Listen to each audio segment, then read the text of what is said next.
Okay, good afternoon. Thanks for coming. It's my pleasure to introduce you to Professor Joseph Hamill from University of Massachusetts, Amherst. He's been collaborating with biomechanics for 40 years or so, and a lot. And he's going to give us a very nice talk this afternoon, and actually 2 more talks tomorrow. Joe, thanks. Thank you very much for coming, and I'm looking forward to hear from you. Thank you. The reason why I got interested in this particular topic, there were 2 reasons. The first reason was I made a comment to someone one time that I thought changing footfall patterns was stupid. And I had absolutely no evidence to support that comment, so I thought I should do a lot of studies to support my comment. It's always bad when you make a comment like that with no evidence. The second reason that I like this topic is that humans are the only animal, so to speak, that use multiple footfall patterns. You know, if you think like horses run on their toes, a whole family of animals called ungulates, they run on their toes. Chimpanzees, our closest animal relative, only use one footfall pattern. They run very flat-footed. But we use at least 3 different kinds of footfall patterns. And that's where I'll start.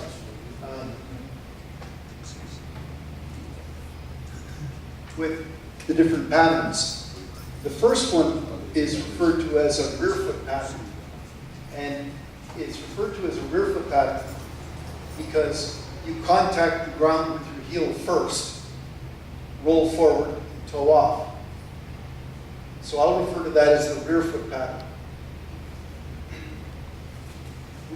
The second is the forefoot pattern, and this is a unique pattern because you land on the ball of your foot very far forward, and the heel never touches the ground. So those are the 2 main ones. But there is also a third that is referred to as the midfoot pattern. And this is the one that is most misunderstood.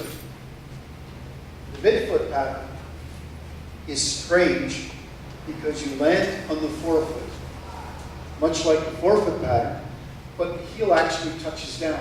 You can see the heel touching down in this case. Now, this video was shot very, very, very fast. What it looks like when you actually watch someone run like this, that the foot lands completely flat, but it doesn't. So, when you look at forefoot and rear foot runners, there have been 3 major studies that have been done over the years. In 1983, at this point in the 10 and 20 kilometer point of a marathon race, they found that 81% of all runners were rear foot. And they found actually 0 were true forefoot runners. In another study done by Hashigawa in Japan, and they analyzed the elite runners at the 9.3 mile mark of a half marathon, which is about midway in a half marathon. And they found that 75% of all runners were rear foot. Only 1% were true forefoot.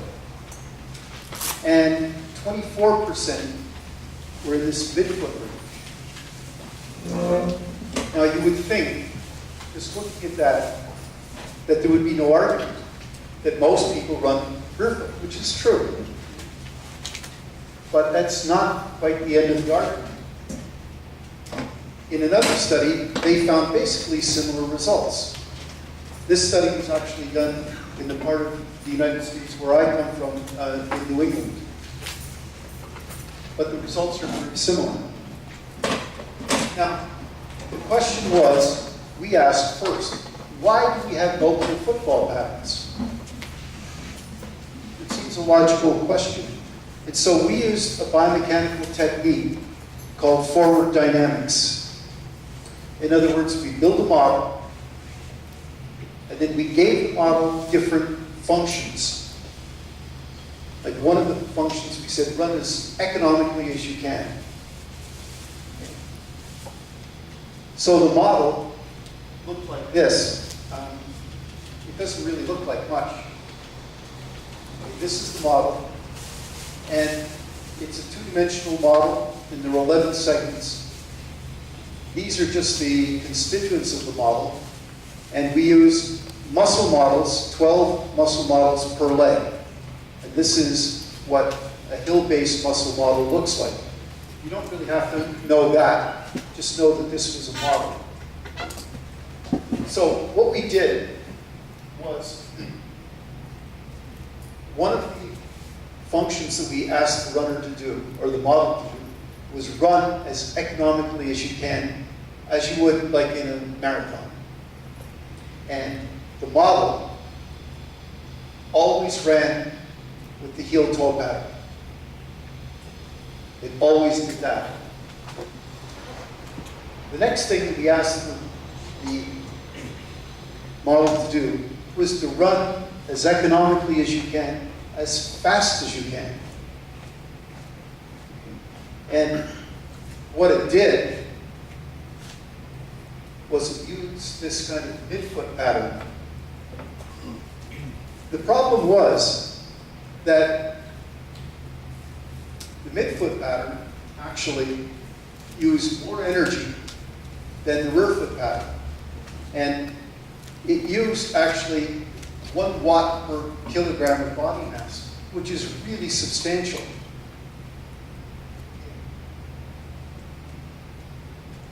The third cost function, he said, run as fast as you can. Don't worry about energy, just run fast. And what happened was,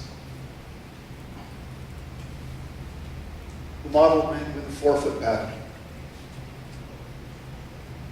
So what we came to the conclusion was that you use different footfall patterns for different reasons.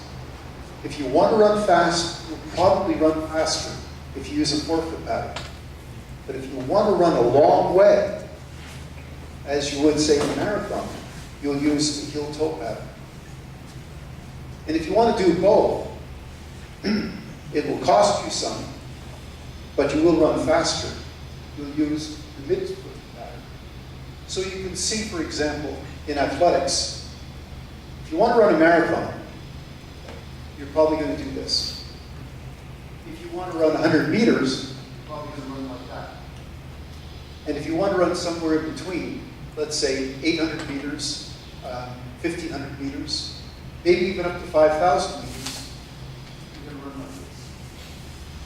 So it's very task specific. That was our conclusion. Okay, now getting back to the research, there's really very, very little evidence to show that running with a 4-foot pattern or running with a midfoot pattern is a healthy alternative. There's no evidence to show that you should change. On the other hand, there's little evidence to show that rear foot running is better than midfoot running or 4-foot running.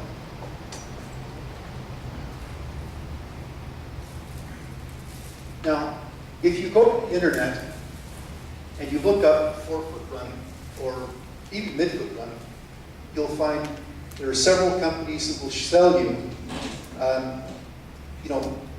making you a better runner by changing the way you run. And most of these are changing the way you run from a rear foot to a 4-foot pattern. And they make all of these wild claims. So the first claims that they make, I've used Technique A and B because I didn't want to name the companies that do this. But it says Technique A prevents injuries and dramatically improve your athletic performance. Technique B takes the pounding, the pain, and the potential damage out of the sport of running. in terms of efficiency, transitioning to technique A, which is a 4-foot run pattern, makes you running more efficient through the use of gratuitous forces.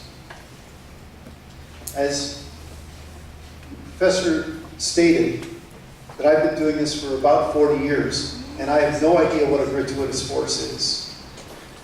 I don't think anybody has an idea what it is. Technique B will be easier for you because you'll be a more efficient.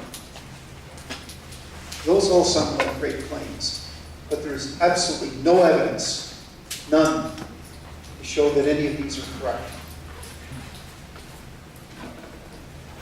But what are they really saying? What they're really saying is three things. That changing to this 4-foot or rear-foot pattern, 1, is metabolically efficient.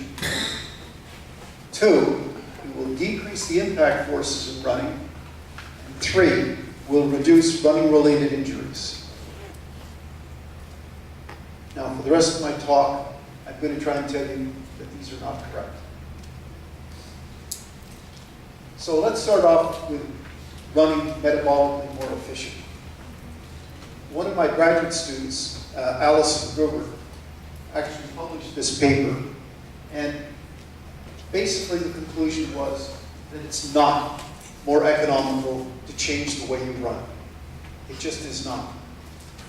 So these are the data. This is steady state oxygen consumption.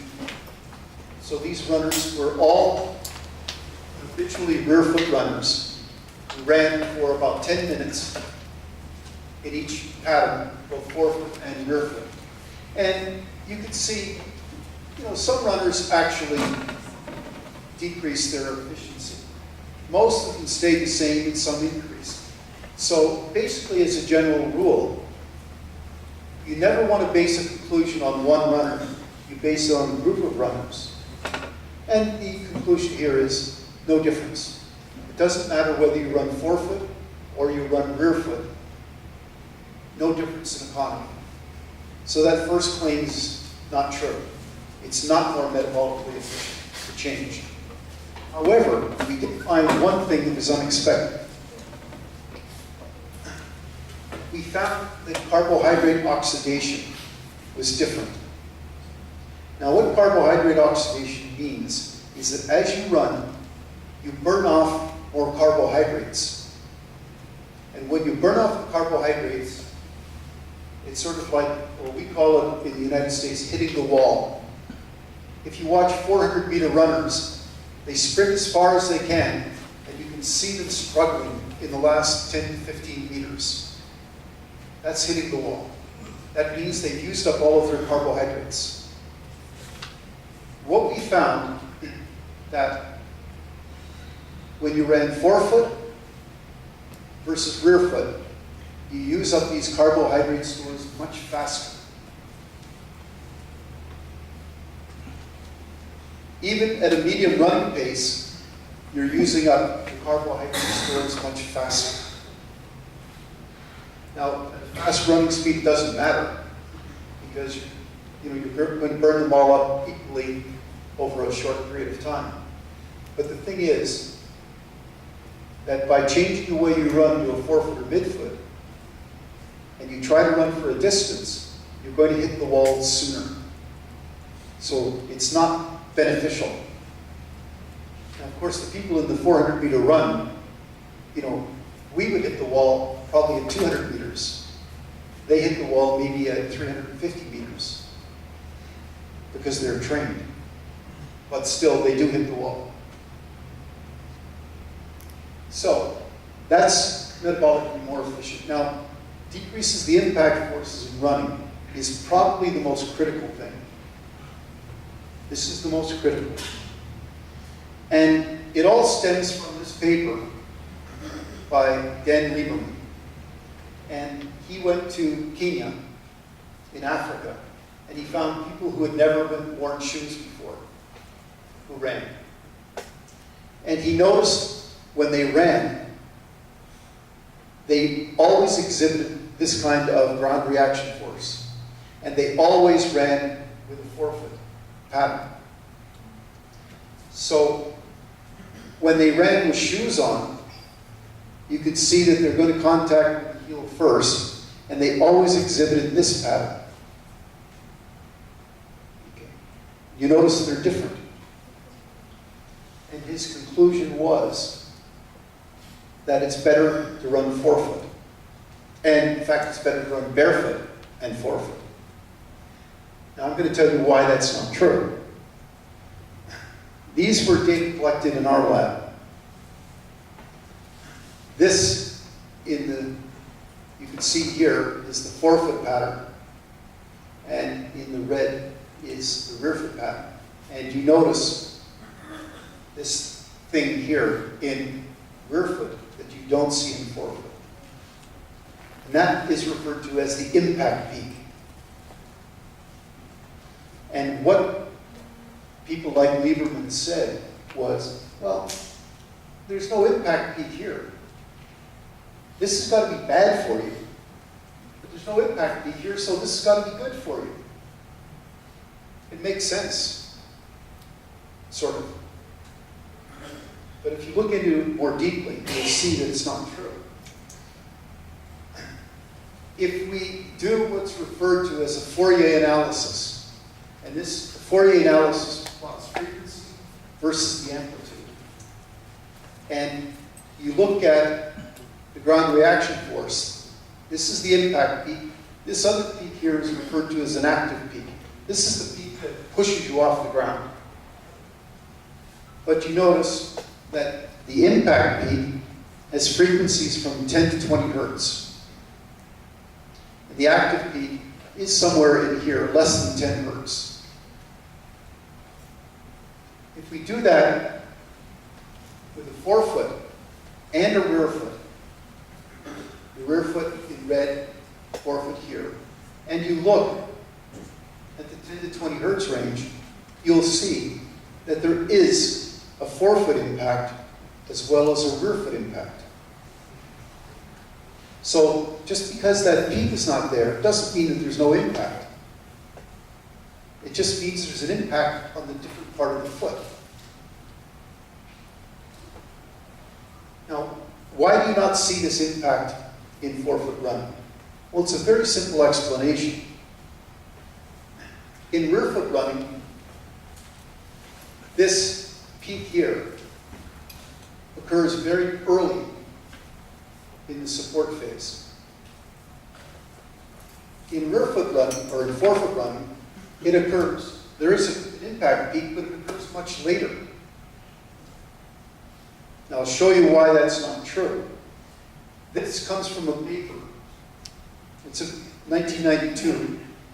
And what was done here was they looked at the acceleration of the contacting limb and then the acceleration of the rest of the body. This was the contacting limb, and this was the rest of the body. And when you add these two things together, you get this. What happens in the forefoot contact is this impact peak is delayed. So when you add them together, it seems to disappear. But it's really there. Now, we showed this using the notion of wavelets. Now, a wavelet is, again, it's a frequency, but this time, frequency versus time. And then the colors, the hotter the color, the reds and yellows indicate a higher frequency. Or sorry, a greater amplitude. So what you see here, this is the rear foot impact. And of course you can see the greater amplitudes actually occur, not at impact. If you look at the forefoot, what you see is a smaller impact, and it occurs later. So when you add these all up, you get that thing without an impact peak. So the notion that there's no impact peak, therefore no impact, is ridiculous. The question that often comes up is, does this impact peak cause injuries? And the answer would seem to say no. Running on hard surfaces did not increase injuries over when running on soft surfaces. You would think running on hard surfaces you'd have greater impact peak and therefore more injuries.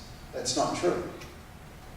In another study, actually a set of studies, the incidence of osteoarthritis is thought to result from impacts on a hard surface.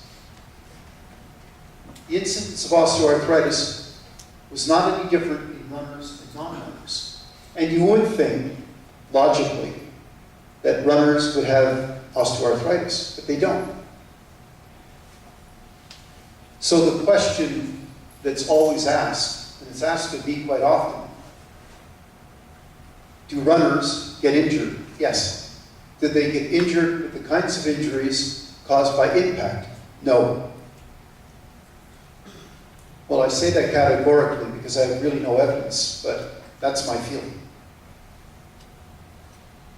In a very interesting study done at the University of Calgary in Canada, what they found was subjects with greater impact peaks had significantly fewer injuries. These are the people with low impacts, and these are the people with high impacts. Okay? So what you find is the relative injury frequency with the higher impacts is actually less than it is with low impacts, which should be the exact opposite of what you would think. So, does changing the way you run decrease your chances of increasing the impact forces of running? No, it doesn't. So, the last thing is running-related injuries. And the only way to really prove running-related injuries caused by footfall pattern or not is doing an epidemiological study. Now, epidemiological studies have to be large studies with large numbers of people, usually in the thousands of runners. And there's only been 2 with sufficiently large sample. Both of these were done in Germany. And this one by Kleindienst only had 471 runners, and they found no difference in the risk of injury in forefoot or rearfoot run. And what was interesting was the suggested injury site was different. Okay. In other words, what happened was the forefoot runners got more soft tissue injuries, more muscle and cartilage and ligament injuries. Rearfoot runners got more skeletal injuries, more stress fractures, things like that. Now, Walter, 2 years later, he used 1,203 runners and found exactly the same results. Exactly. So, the evidence shows that in these 2 studies, 2 large-scale studies, that changing the way you run doesn't influence, or is not influenced by your footfall pattern. So, if we look at this, it's not metabolically more efficient. It does not decrease the impact forces. And it reduces running-related injuries. It does not. And in fact, it may cause certain injuries. And I'll show you a couple of injuries that I think is caused by forefoot running. These are 3 that I think are very obvious. Achilles tendonitis. You're all familiar with the Achilles tendon. In forefoot running, when the heel doesn't touch the ground, the Achilles tendon is activated or taut all the time throughout this is the contact period. If you look at the rear foot, for about the first 20%, there's no stress on the Achilles tendon. None at all. By continual loading, like this, where the Achilles tendon is always stressed, that could be a cause for Achilles tendonitis. Plantar fasciitis in,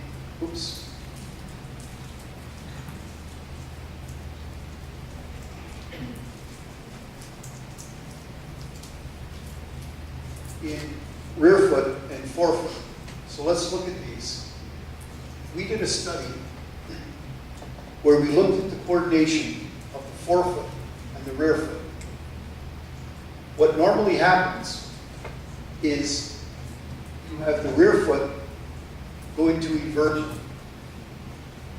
rolling medially, and then the forefoot rolls medially. They don't happen at the same time. The rear foot goes, then the forefoot goes. So, if we look at the heel-toe pattern here, what we see happening in this order, the rear foot goes, and the forefoot goes. If we look at the forefoot pattern, what we see is this. They both go at the same time. Now, why is this important? It's important because here, the foot is acting like a rigid structure. And the plantar fasciitis, or fascia in this case, is always under tension. If any kind of fascia or tendon or ligament is always under tension, that means it's stressed and it may, by virtue of overuse, become injured. Now, the last one that I'm going to talk about is patellofemoral pain. And this was another study done by Kleindienst in Germany. And he showed these data. This is the knee abduction moment. And if you notice the difference here between forefoot and rear foot. And he showed the knee internal rotation or external rotation moment. And you see here the forefoot and the rear foot. So there's a huge difference. In another study, it was suggested that increased knee abduction and external rotation moments are related to patellofemoral pain. So it's clear that this situation could be a precursor to patellofemoral pain. So what are the conclusions of all of this? My conclusions. Well, the research suggests that changing one's footfall pattern is not beneficial. I am not saying that it's not beneficial for everyone. It may be beneficial for one or two people, but you cannot base a projection of the whole population based on one or two people. And you will hear what I call anecdotes. So-and-so switched to being a forefoot runner and they stopped being injured. That's possible. Okay. But you couldn't say that all of you should switch to a forefoot running pattern based on the research. And what I'm suggesting is that the change from rear foot to forefoot, generally, for most people, it's not beneficial. And it may result in stressing tissue that in the rear foot pattern you wouldn't stress. And this may actually result in a different kind of injury. So, thank you, and if you have any questions, I would be happy to answer them. Thank you.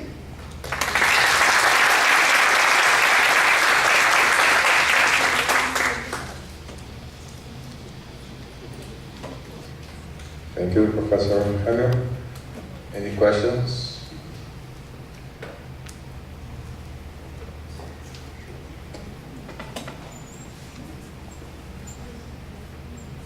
Hi.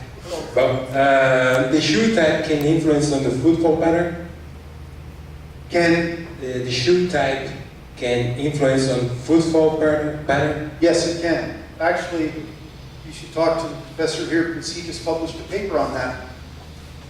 Yes, it can. You know, if you use what are referred to as minimalist shoes, are you familiar with minimalist shoes?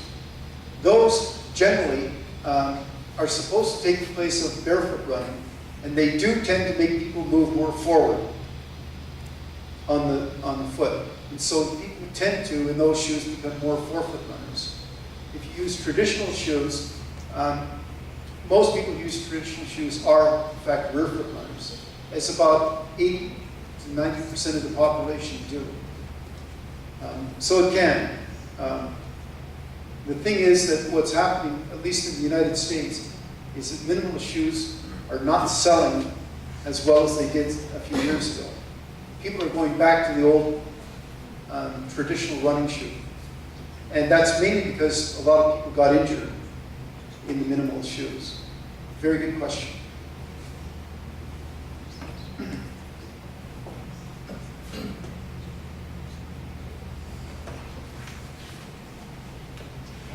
Hello. In terms of performance, do you have any idea of how these two running patterns can affect? Well, yeah, that's what I was trying to say in the task specificity. You know, if you're going to run 100 meters, it's probably not wise to try and run heel toe. It will take you longer. And there was one very small study done several years ago, and they had people run heel toe and forefoot over 60 meters. And the people running forefoot always run faster. However, if I'm going to run a marathon, or even if I'm going to run 10,000 meters, I am probably not going to run forefoot. Okay. Thank you. Actually, I'm not finished yet. Sorry. There's a friend of mine who works for Nike, actually did a study at the Olympic trials, not the recent ones, but a few years ago. And what he found in the 10,000 meters, the way people ran the 10,000 meter race was that they would run the first kilometer or two, they would run midfoot. For the majority of the race, they would run rear foot.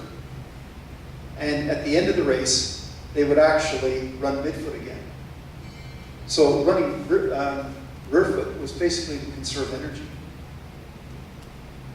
Okay. Thank you.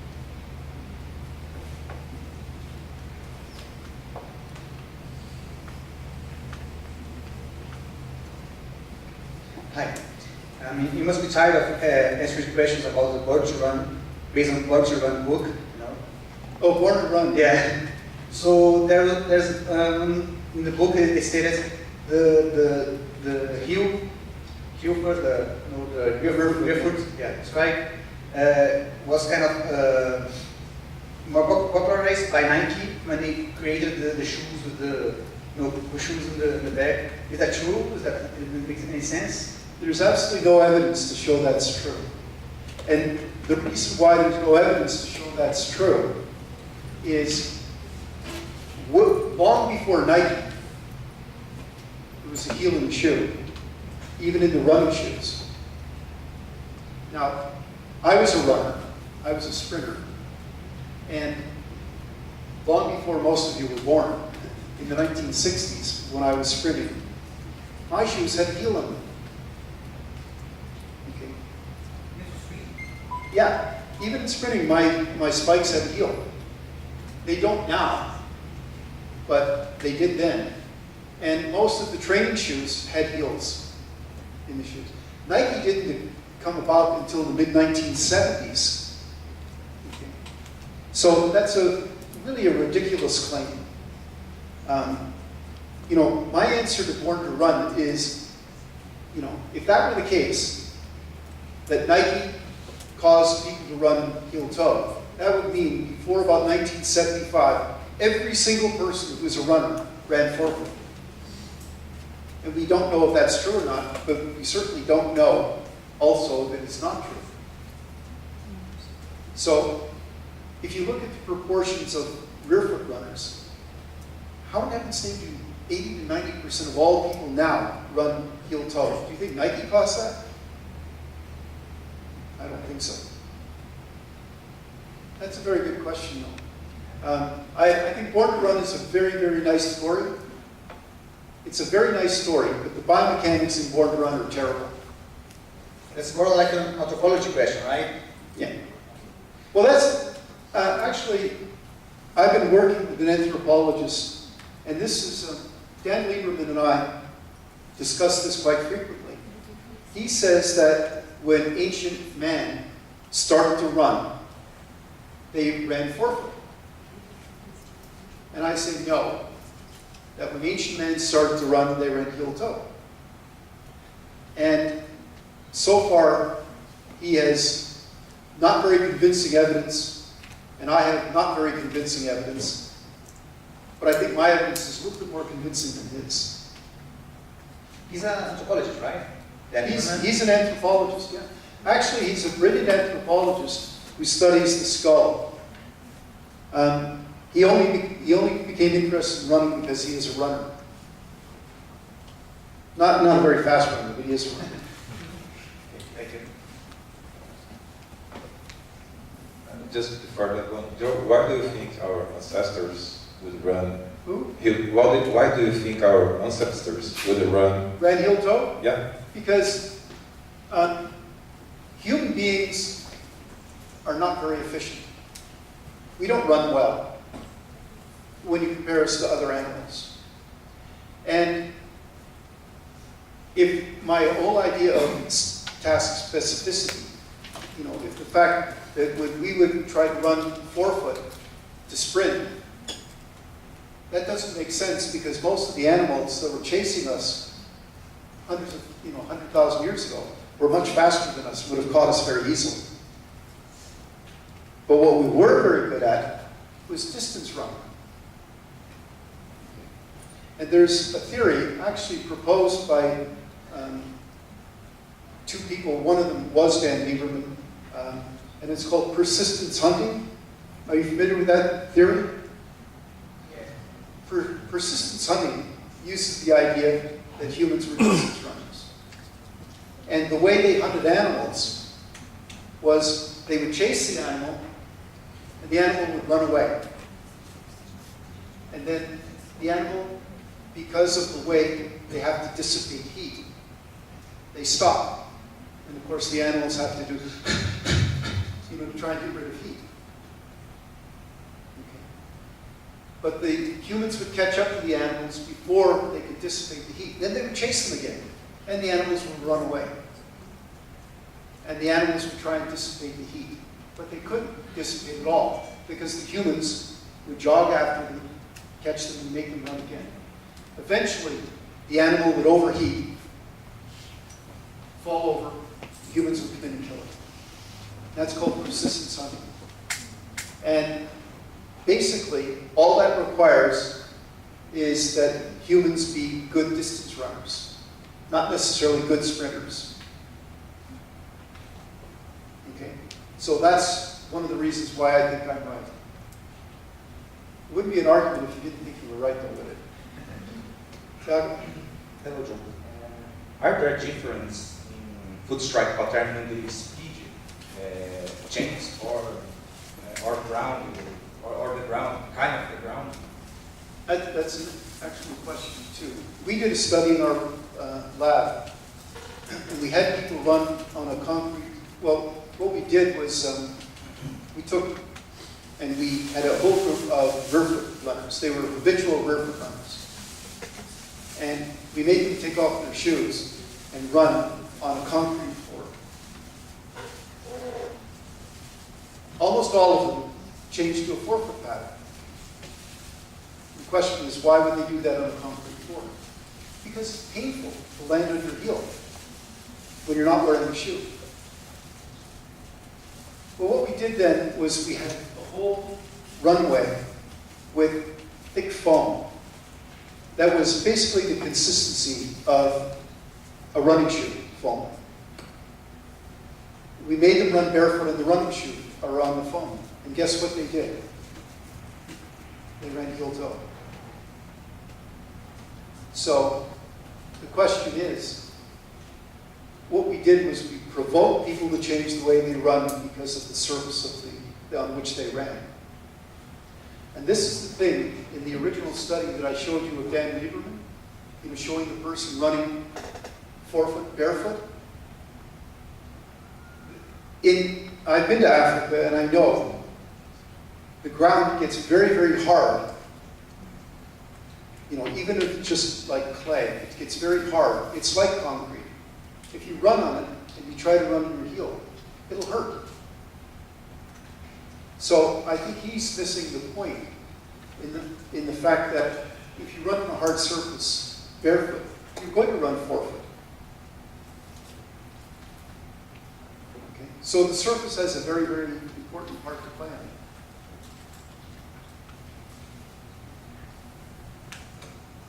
Okay. There's another question over here. Okay.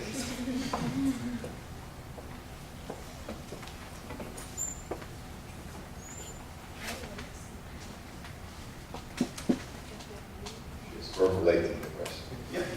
It's a very good one.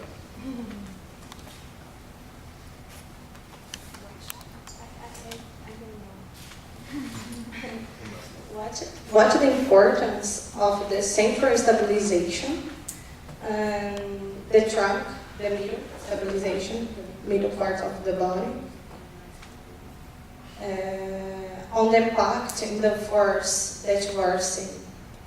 I'm sorry. Did you understand? I don't understand.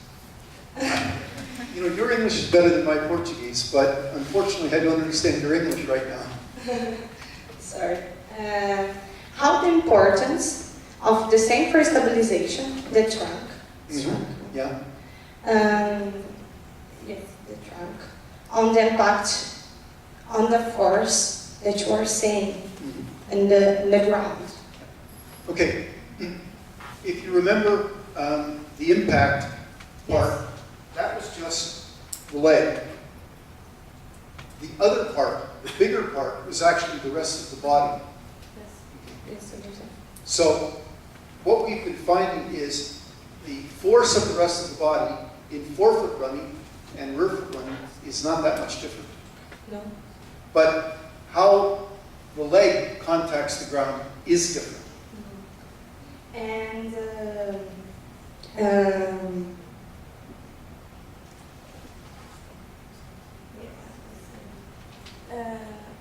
this, I don't know, this stabilization or this control of this part of the leg can be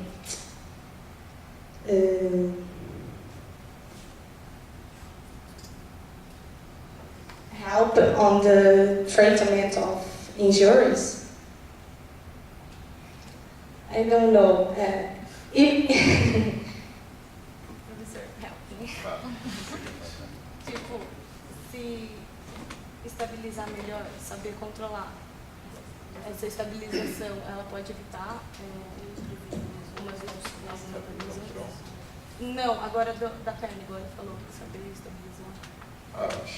She's asking if the runner can control better the tide. Is it going to be beneficial in order to avoid injuries? I mean, how they move the thigh regarding to the leg, is it beneficial regarding possible future injuries? Yeah, that's the argument that's made. The movement of the thigh relative to the trunk is different in the two types of running.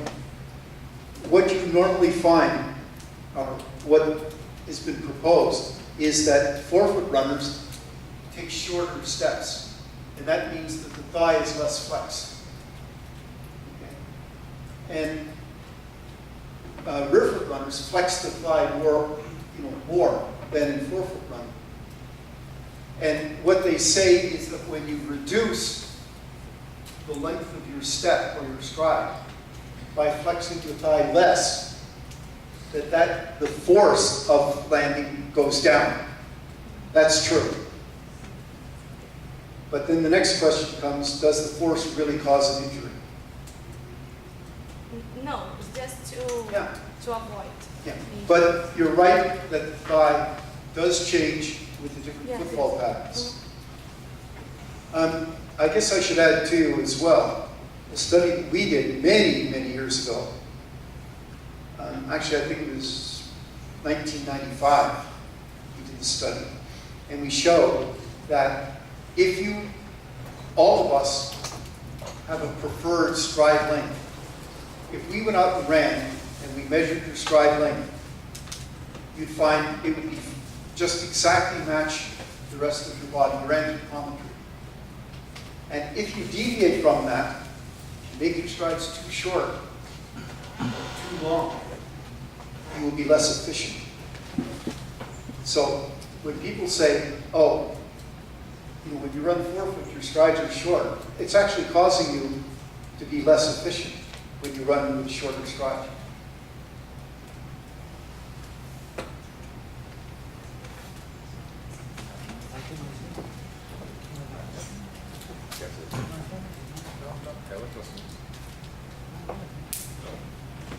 There's a question.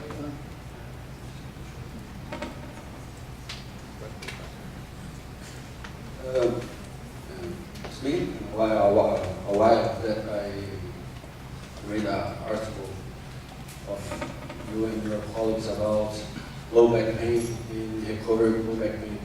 And that article in specific about patterns between pelvis and trunk.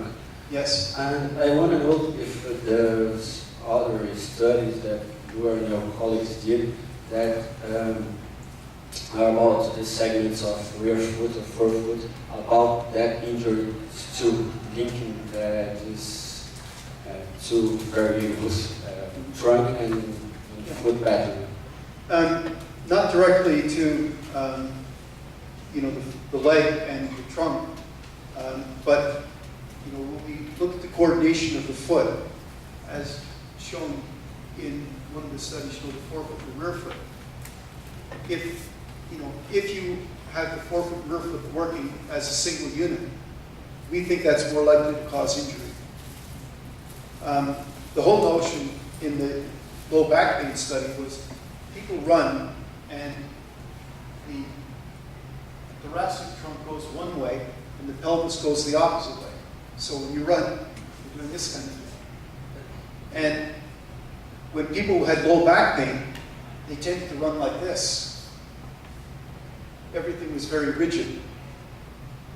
Okay, and this is the same thing with the foot, but we've never looked at how the foot affects the coordination in the upper body.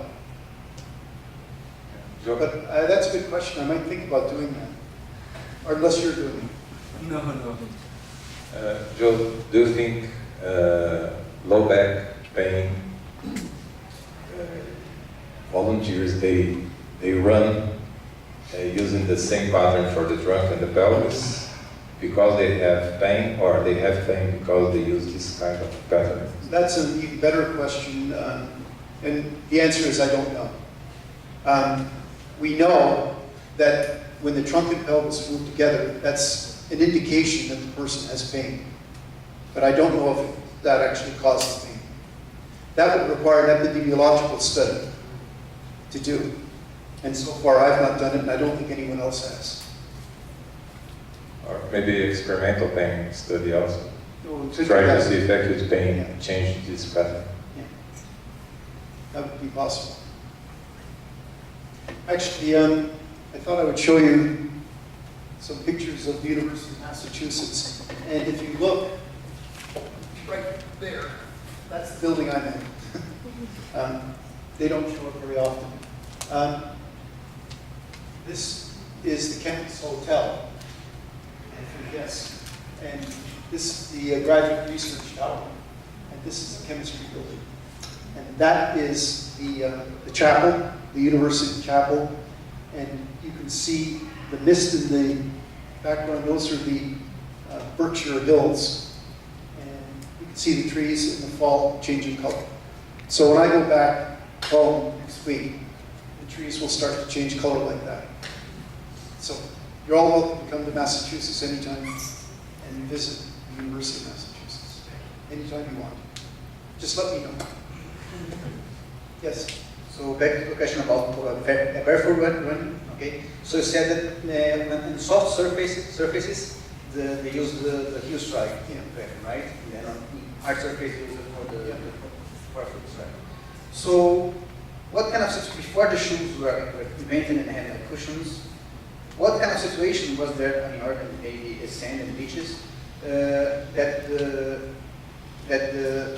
there were soft surfaces to run?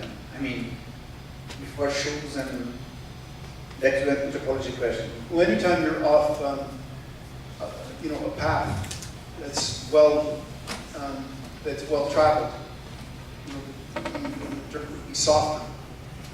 But when you get onto a well-traveled path, that would probably be harder.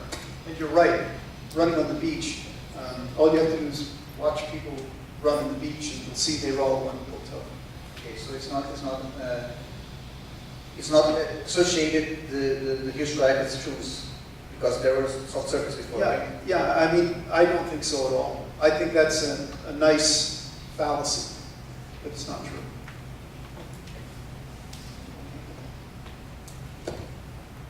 Questions?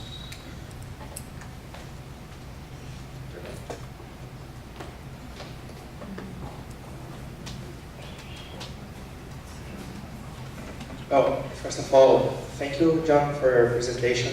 Very insightful for us. Thank you very much for coming here.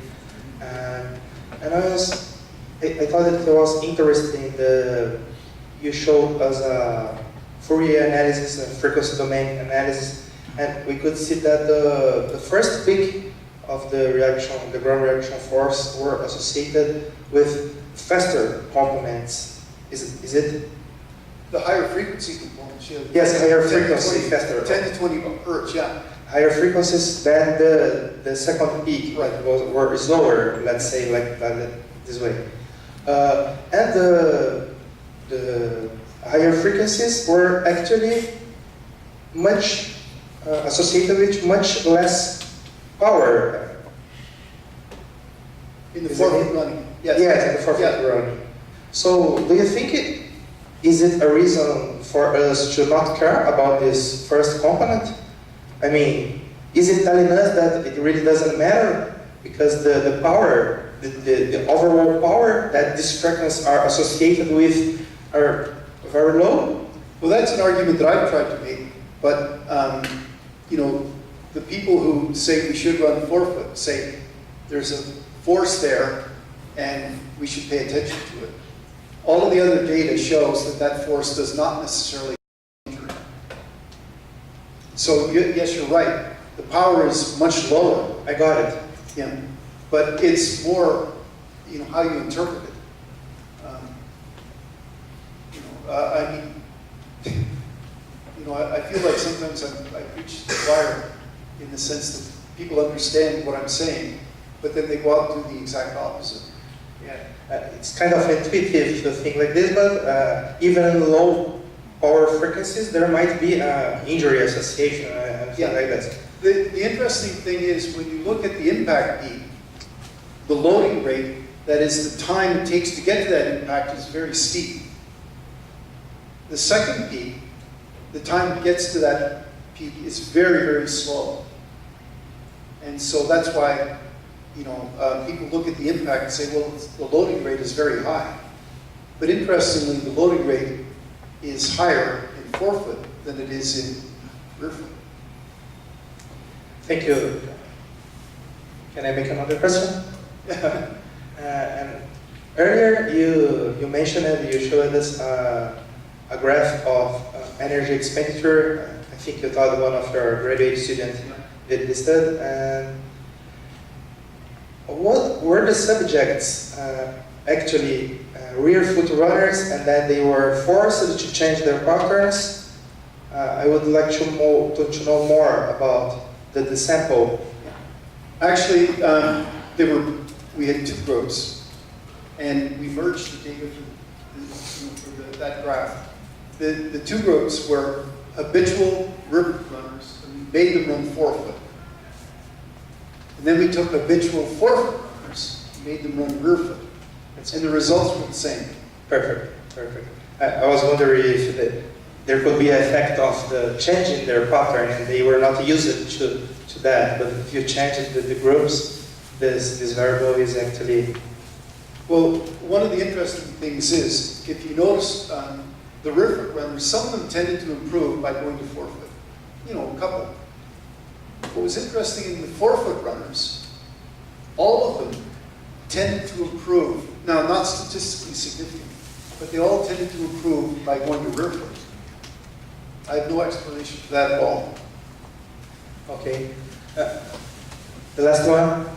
Do you know any prospective study on people that actually changed their footfall pattern and did they analyze an injury associated, the variable, or? No, I know of no study, no such study. That would be a very nice study to do, but when you do these long-term studies like that with lots and lots of participants, that costs a lot of money. Yes. Difficult to run out. Yeah. Okay, thank you, John.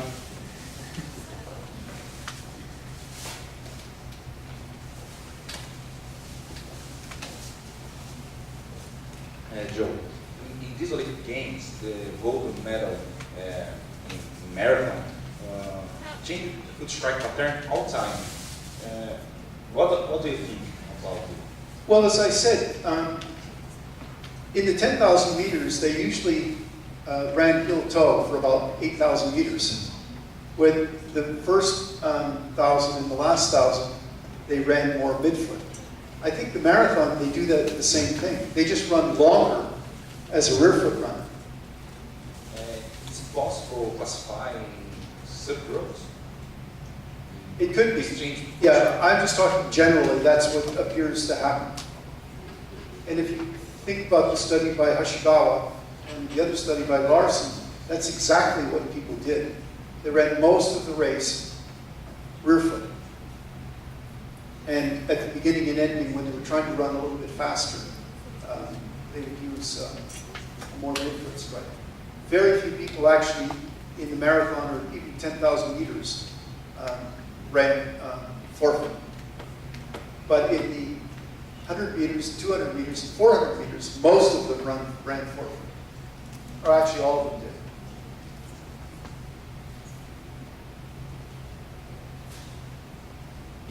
Questions? Joe, thank you very much for your lecture. Thank you again.